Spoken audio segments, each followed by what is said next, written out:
Well, there's lots to talk about in the world of weather here across Southwest Florida, but we'll start out with the good news. How it all played out for today and your weekend in general.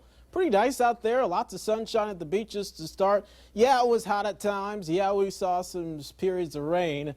But all in all, pretty typical summertime stuff here.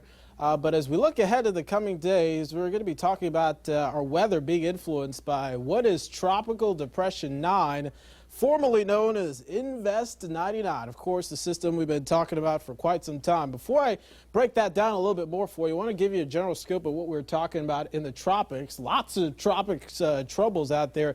Gaston, of course, you remember, now a major hurricane, Cat 3, if you could believe it. But this will stay well out into the open waters of the Atlantic. No problem for us. Closer to the Carolinas, watching Tropical Depression 8. This is about 400 or so miles out there just to the east of the Carolinas. Maybe a rainmaker for them. No trouble for us. Closer to home, of course, we've got Tropical Depression 9 that is looking a little bit more organized out there, but still a very messy system that continues to spin out there just near the Florida Keys, just north of Cuba. And you can see where this thing is tracking is further towards the west. And that's what more of the models are starting to suggest. Hurricane hunter planes were out there today flying through their pattern that they typically do, trying to gather data that helps forecasters make predictions on what we could expect this thing to turn out to be. They're finding winds 35 miles per hour. That's enough to upgrade it to tropical depression. Of course, when we start to see those winds up to about 39, that's when we start to call this thing a tropical storm.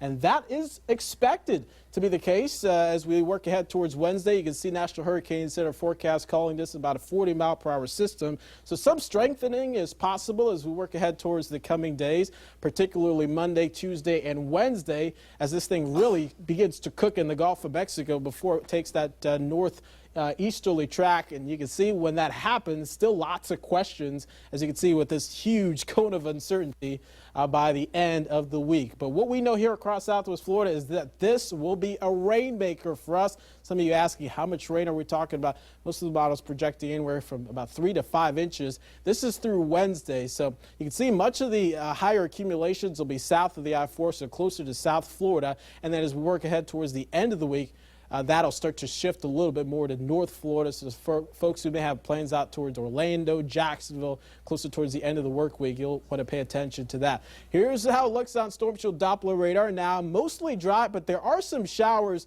and thunderstorms back out towards the east. These will try to make their way a little bit closer to us. Not expecting a whole lot, but I can't rule out a few isolated showers heading into the overnight hours. Then for your Monday, we'll see lots of clouds around. Temperatures will be kept a little bit lower by that. Average is about 92. So I think with more clouds around and those showers coming early and often, that will make it a little bit of a cooler day out there. There's Storm Shield forecast. Some showers popping up early in the morning. That'll be possible for the morning commute. Then as we get into the 1, 2, 3 o'clock time frame, we will see periods of showers and thunderstorms that could be on the heavier side as well. So you'll want to plan for the rain tomorrow. Make sure you got the rain gear on hand. The kids are good to go as well. Looks like rain chances will be highest Monday and Tuesday of the week. That's when I think storms will be most likely. We will eventually make our way back to a more typical summertime setup here as we work towards the end of the week with temperatures climbing back to about 90 degrees by Friday. Lisa.